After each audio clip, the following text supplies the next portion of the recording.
6th install. This is good. This is very good.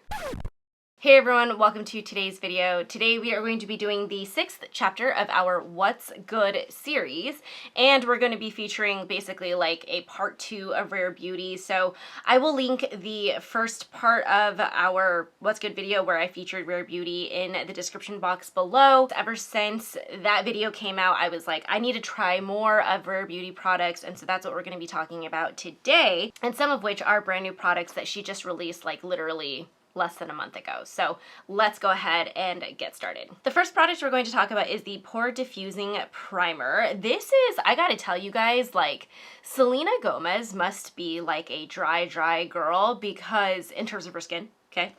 Because of the fact that like literally all of her skin products, whether it goes from her like base products to her setting spray, these are all very hydrating, like very like nutrient feeling products that are not so great for like the oily girls out there like me who need like mattifying. Now the nice part about that is that it does give you a very like soft, beautiful, like natural look to it, but it does mean that the longevity of these products sometimes can be called into question. So the primer does a really nice job of filling in your pores. It definitely like gives you that very like smoothed over effect. There's definitely dimethicone in here. However, I feel like it's one of those interesting like pore diffusing primers that is meant for like dry girls rather than like oily girls, if that makes sense. It'll help you with your pores, but it's not going to stop any of that oil from seeping through. Same thing with her setting spray. So this is the Always an Optimist 4-in-1 mist. If you literally looking at this, I remember when I first opened it up and I like looked at the packaging and I looked at the color of the liquid in here and I was like, this is exactly like the MAC Fix Plus setting spray. Like, it has to be. And then I sprayed it and then I tested it and I was like, bro, it's like the same thing. This is going to be an awesome product if you are one of those people where you accidentally like over powdered your face and you're like, oh my god, like it's starting to look like cake face and you need something that's just going to kind of diffuse all the powder into your skin and make everything look a little bit more realistic. This is great for that. If you are looking for a setting spray though that's going to be like Longwear and like keep the oil at bay and make sure that your makeup stays on all day long, this is not it. This is definitely a good dupe though, again, for the MAC Fix Plus in terms of like the ingredients, the way that it functions.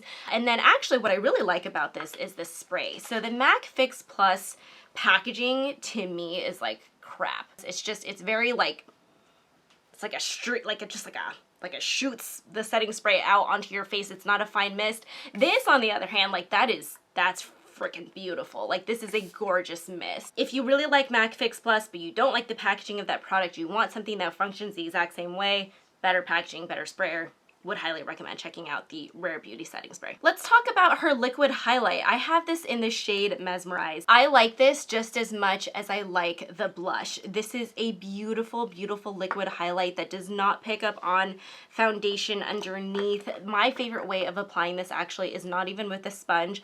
I like to just use whatever brush I used to tap in my foundation, my concealer, my bronzer, whatever, and I literally just use that brush to go boop, boop, boop, boop, boop over the highlight and blend everything in. I think it's so nice. That is definitely one of the techniques I would say works best for liquid highlight. If you start doing any of those like sweeping motions, that's when you get into the danger of potentially removing your base product, like your foundation. So just be aware of that. Like when you're using her liquid blush, for example, or her liquid highlight, make sure you are using that stippling or that tapping motion to really kind of press those products into your face and blend out that way. Here is the liquid highlight. You can tell that it is really intense if you want it to be, so it can be built up. It layers beautifully on top of itself, or you can shear this out to be a really nice, beautiful, natural highlight that just kind of gives you a subtle glow, like, hey, her skin looks really healthy, but it's not like a beaming highlight that's just like spotlight, if you will. I actually have the powder highlight layered on top of the liquid highlight today because, as you all know, I am a highlight girl. So let's go ahead and talk about her powder highlights.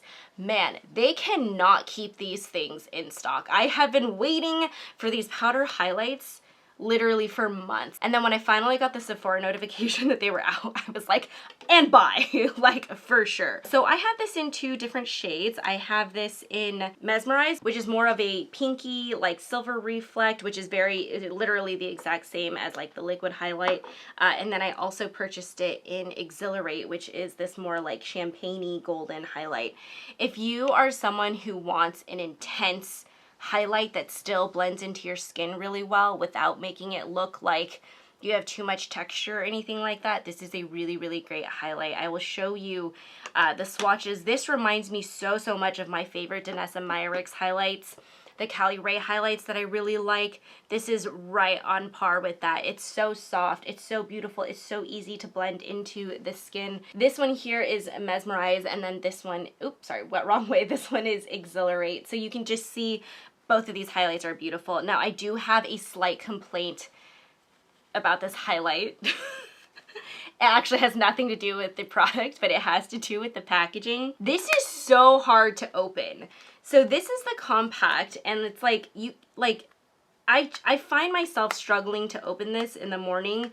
There's something about the way that it latches and then the way that it opens that I'm just like you have to get your nail in there in order to open it. And because this is such a soft highlight, like, it gives me a little bit of alarm because I'm really nervous that it's gonna slip out of my fingers and drop onto the floor and then shatters. That's just something to be aware of. I'm not a huge fan.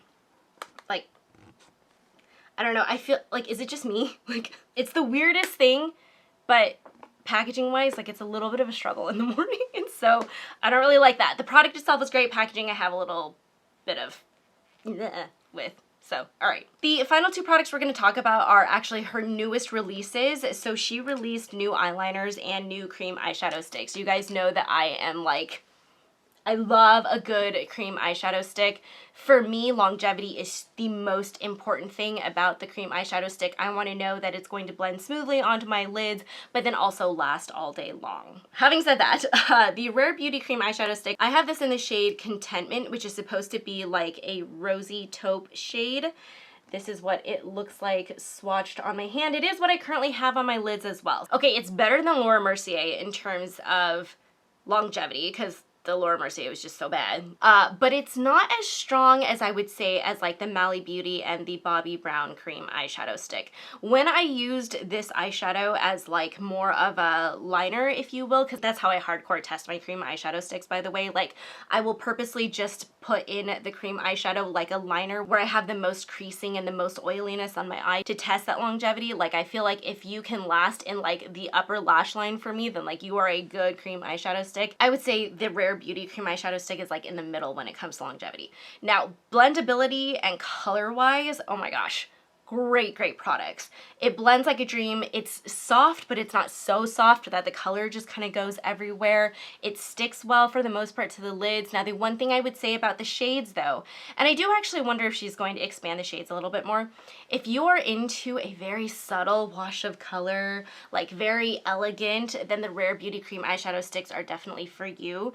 If you are someone who is more into like that smoky, like really defined, deep shades, like jewel tones, then this is not it. This cream eyeshadow stick is literally made for the natural makeup girls. And so I would say, like, even for this, right, this is actually one of the darkest shades in the shade range, and that's why I purposely chose it, because I love like a good rosy taupe, but like it's not that deep. It's not that deep. I feel the same way about her eyeliners. So if you guys remember from like my first Rare Beauty video, I love her liquid liner. It is so good. That is one of the liquid liners that I will always repurchase because it is a necessity now for me. Her gel eyeliners, okay, they work really well in that the colors are beautiful. So this is True Brown, and then I also have Compassion, which is like this gorgeous burgundy like red that I love so much.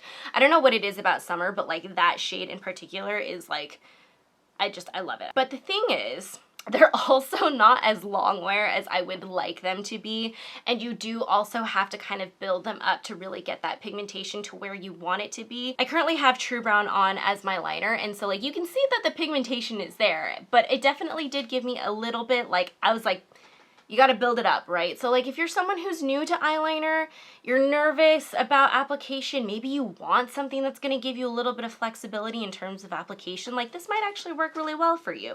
If you're someone where you're like a pro at your eyeliner and you just want to like bang, in the morning, it's on, it's done, you're ready to go to your meetings, like, then I don't know. One thing I want to point out though is I love how thin this eyeliner is. It makes actually creating the wing, if you will, like right here, super, super easy. Like you don't have to struggle with this at all. The one gripe I have though about the packaging, so I love how thin it is, you cannot get your eyeliner to go back down. So if you wind up buying this eyeliner, just don't be one of those people where you're like, oh, let me see how much product there is in this, and like twist the product all the way up, because you'll never get it back down. So that is definitely, for me, I feel like that is a product flaw, because, you know, we're all like kind of crazy, right? And so I realized that very quickly when I was twisting the product up. I was like, oh, there's no backwards functionality here, and so I can't put this eyeliner back in. So all month long that I've been testing this, I've been like, nobody touch this, because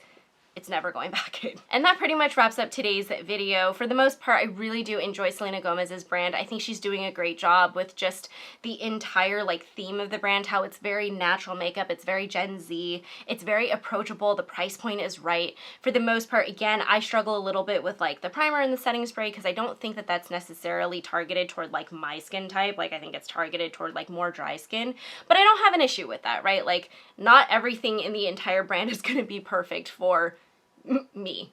So I do want to say that I did also purchase her Weightless foundation. I have not tried this out yet. I am saving this for its own foundation review video, so stay tuned for that. That is probably going to come sometime in late September or early October. We'll give this a very good college try, and I'll let you guys know how that goes. Hopefully it works a little bit better than the primer and the setting spray. I have really high hopes for it, because I think the concealer is really wonderful, so I'm like, okay, it's gotta be, I don't know, it's gotta be pretty good, right? So anyway, that pretty much wraps up this video. If you guys enjoyed this video, please feel free to like this video, subscribe to our channel if you haven't already, and I will see you guys next week. Thank you so much for watching. Bye.